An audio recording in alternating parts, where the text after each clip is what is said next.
Now, a new book, Nigeria's Local Content, A Journey of Strategic Communication and Economic Transformation, explores the impact of the Nigerian Oil and Gas Industry Content Development Act of 2010. The book chronicles the transformative 15-year journey of implementing local content in the country's oil and gas sector, Nigeria's largest income earner. Written from the perspective of a close observer of the regulatory process, the book offers insights into 4 leadership eras at the agency, key industry lobbyists, and the critical role of communication in policy adoption and execution.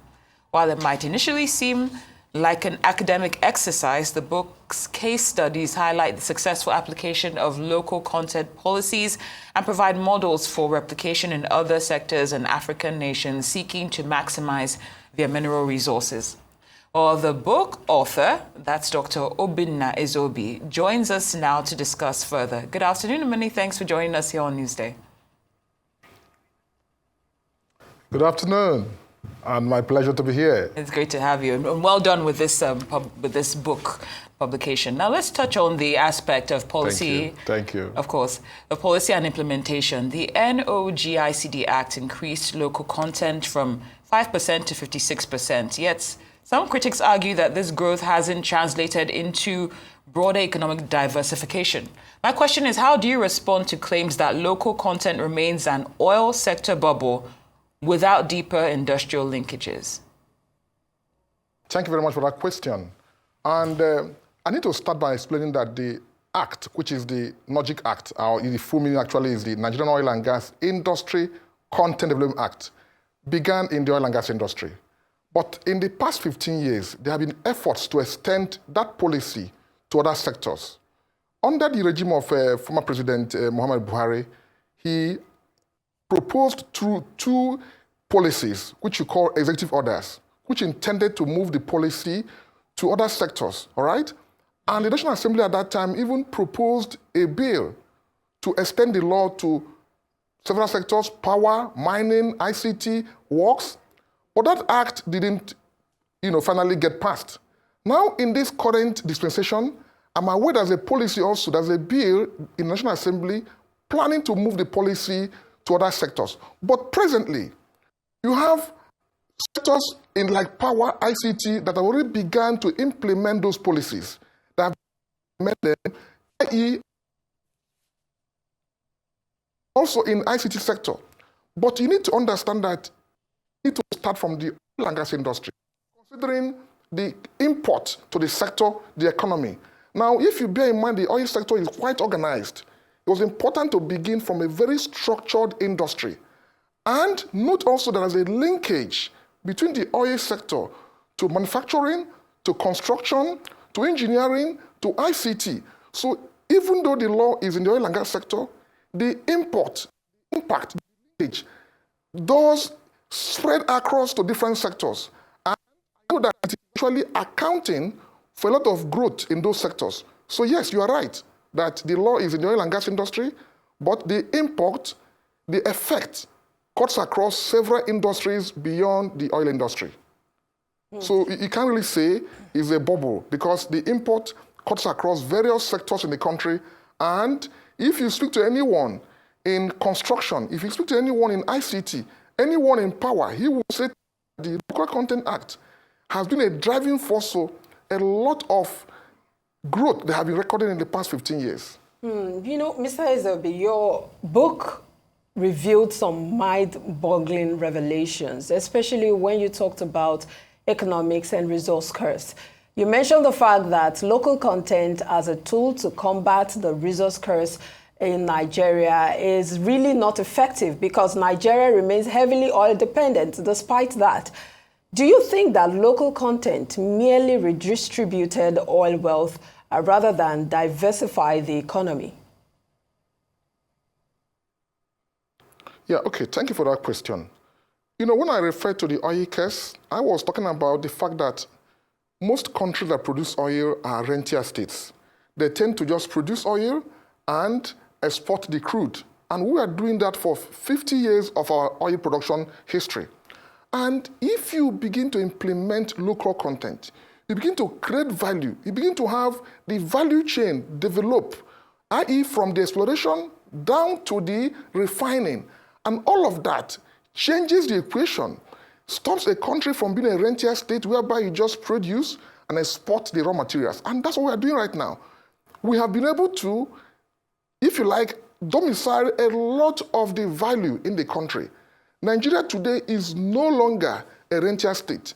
Because if you check the value chain, almost every activity in the oil industry is being domiciled in the country. That's why you mentioned the number we have achieved, 57% today. Actually, in February this year, we are at 57%. We are at 56% in December, but in February, we have got to 57%. So the risk escort is a scenario whereby you produce the oil, you export it, and the oil sector becomes a damper on other sectors. It becomes to hurt other sectors. So with local content, you are able to reverse that. You're able to create value. You're able to get other sectors, manufacturing, those who are making clothes, those who are supporting the industry, the linkage sectors, come alive. And we have been able to do that in the oil sector. And any state, any country implements local content conscientiously will move away from being a rentier state. We begin to reverse the resource costs. Yes, because if you do not implement local content, what do? You drill oil, you sell. You only get taxes. You only get royalties. The whole value chain is lost. And we had that piece of Nigerian oil production. So if you reverse that by having local content policies, the rentier state syndrome disappears, and the value chain begins to benefit, begins to multiply, begins to take a footing, and you begin to manufacture components that you need in the oil industry. That is the real local content. When you manufacture components that you require in the industry, that is when you actually begin to embed local content, and we are very, very down the road. We have made a lot of progress as a country. And my book tried to highlight some of those journeys and milestones we have recorded. Indeed, your book did highlight some of those milestones. We can testify to that. But let's talk about the communication and stakeholder engagement aspect. You call NCDMB's communication strategic. However, host communities often protest exclusion. So where has stakeholder engagement failed? And do you think that do you want to consider making any recommendations about how messaging can better bridge those gaps? Thank you for that question. So as a matter of fact, the oil sector prior to this time was considered a sector that was closed from participants, closed from the host communities, closed to players outside the oil and gas industry. But with this Local Content Act, we changed something. From the point of enactment, the administrators began to engage the communities, began to engage the players, i.e. the operating companies, the service companies, manufacturers, and every other player. And that is why this law succeeded, as I tried to bring out in my book. Now, talking about the host communities. Actually, the host communities have actually benefited from this policy, this Nigerian Content Act. Why do I say so? Because Nigerian Content Act is asking that you domicile facilities in communities. You establish facilities where real oil and gas activities, manufacturing, and other things that come out in industry are established. So there is a connection between local content implementation and peace in communities. Even though that is not the intent of the law actually talks about domiciling activities in the country. It doesn't really focus on communities. But there's a corollary. When you begin to domicile companies, domicile where they components and parts of the industry, you create jobs in communities. You douse tensions, and you achieve what I referred in my book as social license to produce. Social license to produce, or if you like, the license you obtain from communities. So imagine, for example, you go to Goni, which is an area that has been challenged in terms of oil production, and you set up a facility that makes, for example, valves, or that creates, that manufactures pipes. you will stop working there and create a lot of side industries in that location. That way, you have a connection between local content implementation and dousing community challenges. So I said to you, the Nigerian Content Act has done a lot in ameliorating the challenges in the communities, and even today, there's a policy the board is implementing, even though I'm here discussing my book, but there's a policy that I talked about in my book, which is called Nigerian Oil and Gas Park Scheme. That policy is about establishing parks where companies can come in and establish manufacturing concerns, where companies can come in and set up where they can make different components in the industry. Those parks are to be set up in 7 places in the country, mostly in Bayelsa, in somewhere in Cross River, Odukpani, in Akwa Ibom State, in Delta State, in Ondo State. If all of those parks go off the ground, all right, we have 2 almost off the ground now, you will see companies set up in those places and manufacture components that are used in industry. That way you are dousing community tensions. Even without the law intending to, or without the law being focused on communities, you are using that law to douse tensions in community, and that way that's a connection between local content and community development. So that's my answer to the question. Local content actually helps a lot in dousing community tensions, and that way you see a linkage between local content and CSR. There's a nexus between local content and CSR, which is corporate social responsibility. There's a connection between the two. All right, talking about community tensions, it's interesting to know that some of the community tensions, as you mentioned in your book, are portfolio managers. You highlighted that these portfolio managers, as middlemen, inflate cost. How do you think the NCDMB can eliminate these actors without stifling genuine indigenous participation? Thank you once again for the question. As a matter of fact, there is a policy of government today that is called the presidential directives. 3 of them, those directives, one of them is speaking to local content cost. The second one is speaking to local content timelines, and also speaking to getting out brick-faced contractors in the process. There's a third one that speaks to tax incentives and the remission. With that policy, the directives, the federal government has tried to say, look, the act has done very well, but we need to ensure that we don't promote middlemen in the sector. We don't promote middlemen inflating costs. So what the board has done is that they have tried to change the way they implement the law. The board have set up, or if you like, come up with a policy, the Nigerian content. Yeah, so the board has come up with a guideline, a guidelines that direct the way we implement the contracts.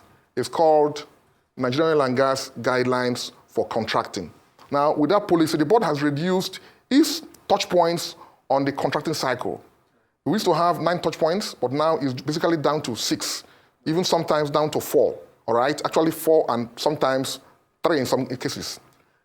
That policy of the board has helped to cut out middlemen. And the board has also said to itself, look, we can do the contracting process as far as it concerns the NCDMB within 10 days. So when an operating company shows interest in delivering a project, the board can do a turnaround of reviews and approvals within 10 days. And that way, we cut out middlemen, and we also fast-track the process. So that way, we have, if you like, responded to the presidential directives that speaks to turnaround time, speaks to timelines, and speak to eliminating middlemen. So, but local content, in its essence, does not promote middlemen. It promotes domiciliation. It promotes establishing facilities in the country where you can manufacture things, create jobs. It doesn't matter whether you're a foreigner or not. The policy is encouraging you, domicile facilities in the country, create jobs, pay taxes, and grow the economy. It does not promote middlemen, and if they are aware, the board has fine-tuned this policy to cut out some of those practices. Well said. Now, as we begin to round up with you, if you could amend one part of the NOGICD Act today, what would it be and why? Thank you very much. So, no law is perfect. When the law was passed in 2010, you must admit that a lot of things were taken for granted, all right? The law, for example, was not very strong with penalties. In Section 104, for example, Section 104, the law said you needed to take somebody to court and convict the company or the person before you penalize him. Now, some of those flaws we observed, but the board has used what they call directives. They've used what they call regulations, all right, and ministerial regulations to correct those shortfalls, those shortcomings. So maybe if there were an amendment, maybe that section that deals with compliance might be touched. But today, if you ask me, the board has taken care of those sections with regulations, and the industry has actually aligned.